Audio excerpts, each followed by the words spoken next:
Well, it is a joy here on the set today because with us now is Joy, and we're going to be talking about her own personal transformation from being a Broadway dancer into what she does today in psychotherapy. Welcome to the show. How are you? Hi, Donna. I'm so good. Thanks for having me. I love the way that when you entered set, you kind of floated across the floor. I, after interviewing so many people, can always spot a dancer. Such Mm. grace, such poise, such effervescent joy, and that's your name.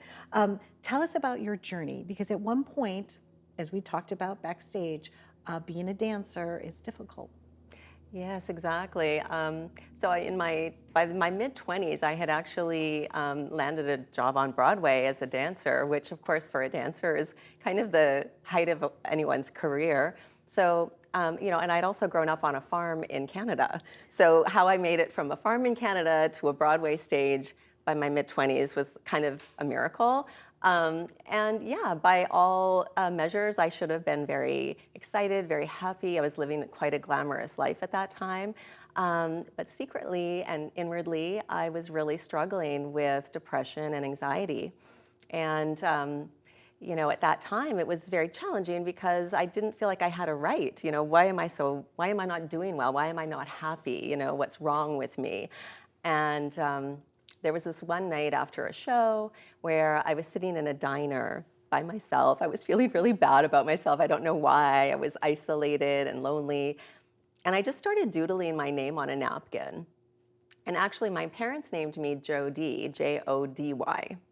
And at that time, I realized that my name contained the word joy, but I was lacking joy. I didn't have any joy in my life. And I was like, where's my joy? I was sort of lamenting this problem that I was experiencing. And so at that point, more than 25 years ago, I really made it a choice at that time to find my joy in life and to figure out what was going on and why wasn't I experiencing myself in a good, happy way. Did you find, because of the fact that being a Broadway dancer is so competitive and the hustle and bustle of the city, here you were a farm girl, do you feel like that contributed to a lot of like your loneliness? There wasn't a lot of people that could relate to you. Yes, absolutely. It's a very challenging, very stressful, competitive career, as you mentioned.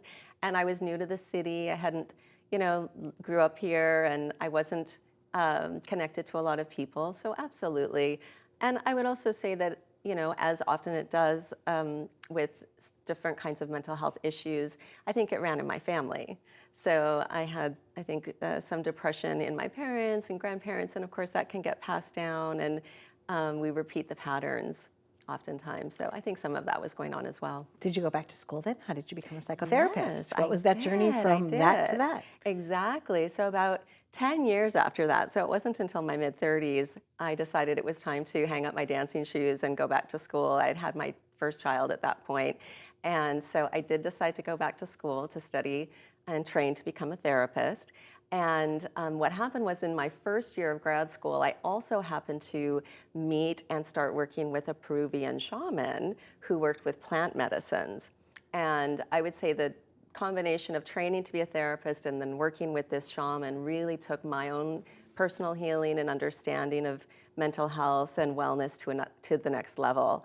And so, yeah, for the past 15 years now, I've been working as a therapist, and I think it's one of the most gratifying jobs anyone can have. Interestingly, what I discovered was that my body is sort of still my instrument, in the sense that when I'm with clients and we're working, I'm sort of having a full body sensory experience of feeling my emotions, but also picking up on their emotions. Almost empathy in a way? Exactly, Okay. yeah. And so in today's field of psychotherapy, I think it's very different than maybe what it was even 20 or 30 years ago, because we have the advancement of neuroscience and really understanding the brain and how the brain and the mind really work together. And so a lot of the work that's happening in the therapy office is unspoken. Dan Siegel, who's one of my mentors and teachers, he talks about this idea of right brain to right brain resonance, which is very similar to what a mother and child might experience when they're communing and connecting. And so a part of what we do and how we work with people is really attending to all of that unspoken, nonverbal ambiance and energy that's being shared in the space. One of the things you also discussed earlier was a relationship that you have with yourself in a way, Yes, right? exactly. Okay. So, as I was mentioning, when I was really depressed and anxious and trying to cope with that, I didn't even realize I was doing it, but I was sort of hating myself, right? Like I was at war with myself. And I think this is really common because who wants to feel anxious or depressed, right? Who wants to not feel good? It's painful and difficult. And so what we do as humans is naturally try to get rid of it. And how do we do that? We fight with ourselves, we beat ourselves up, we try to control our feelings, we avoid them, we drink them, we try to drown them, we eat to try to stuff them, and we do everything except just open to them and maybe listen to them. So one of the things that we really focus on at Sentient is not so much what are you coming in with, what's your symptoms, say anxiety or depression, OCD, whatever it might be.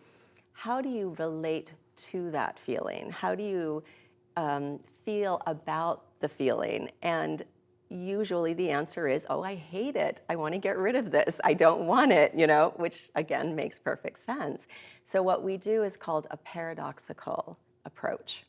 Paradoxical in the sense that rather than pulling away or trying to push away the uncomfortable, challenging feeling or the unhelpful thoughts, is actually opening to them, accepting them, learning how to relate to ourselves with more acceptance and compassion. Especially with OCD. Embrace your OCD until you can become friends with it and then handle it. Yeah. Instead of saying, I wish I wasn't OCD, because you don't have any power really over that as much. Exactly. I mean, you just nailed it. We don't actually have much control over how we feel or even what we think. We think we do, but we have far less control over those inner experiences than we'd like to believe.